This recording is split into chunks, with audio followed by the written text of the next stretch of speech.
Dans la région Provence-Alpes-Côte d'Azur, dont vous êtes bien évidemment l'élu, il y a deux événements. Le premier aujourd'hui à Cannes, ce vendredi, une manifestation contre le film révisionniste Hors la loi. Et hier a été posée également la première pierre par Monsieur Gaudin d'une mosquée cathédrale à Marseille. Que vous inspirent ces deux événements? Et vous, ce soir j'ai mal. Et la douleur qui m'accompagne ne date pas d'hier. Elle vient ponctuer 100 000 ans de persécution.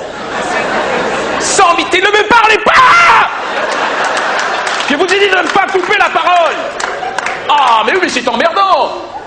Eh oui, les présentateurs, eh bien, ils se déplacent. Je ne veux pas l'avoir dans le champ de la caméra, voilà. Allez, je reprends. J'en étais où, là? 100 000 ans, voilà, d'accord. 200 000, tiens, je vais dire 200 000.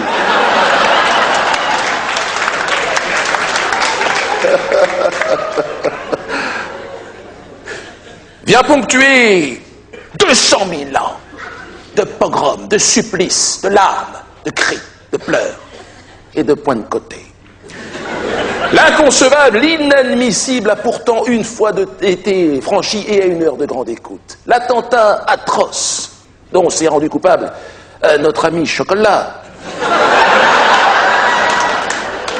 marquera à jamais ce millénaire qui débute. Mais ce qui me peine le plus, c'est cette ingratitude caractérisée du nègre d'Afrique. On a rigolé, on a rigolé.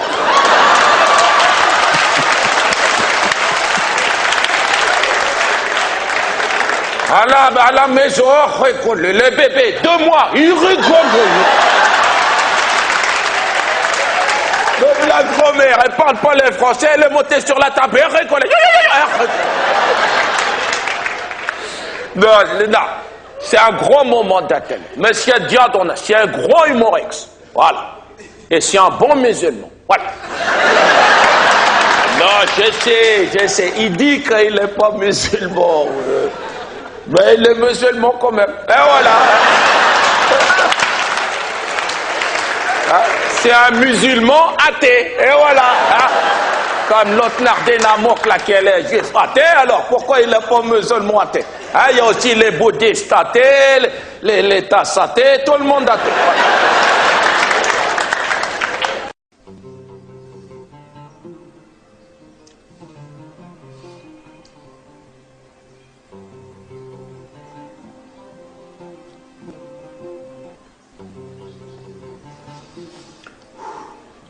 Dans le monde, un témoignage issu de l'armée vient s'ajouter à ceux des victimes algériennes. Jean-Maurice de Marquet, engagé avec Le Pen en Algérie, y accuse son ancien ami d'avoir torturé. Le Pen a fait partie lui-même des équipes qui torturaient personnellement. Dans la foulée, le journal Libération publie le témoignage d'un ancien légionnaire en poste à Alger au même moment que Jean-Marie Le Pen. Valls, c'est son nom, il confirme qu'il a vu Le Pen torturer. Il tapait sur un type qui était déjà bien entamé et encore branché à la gégène. Moi, je n'ai aucun sentiment de culpabilité. Je le dis très clairement. Moi, je n'ai fait que mon devoir, j'ai fait mon devoir, et je n'ai pas du tout à m'en justifier. Et je lui pardonnerai jamais à Le Pen. Je ne pardonnerai jamais. Impossible. Normalement, c'est un type qui ne devrait pas être candidat, il devrait être sur le banc des accusés là et tribunal international. C'est là qu'il devrait être, pas candidat à la présidence.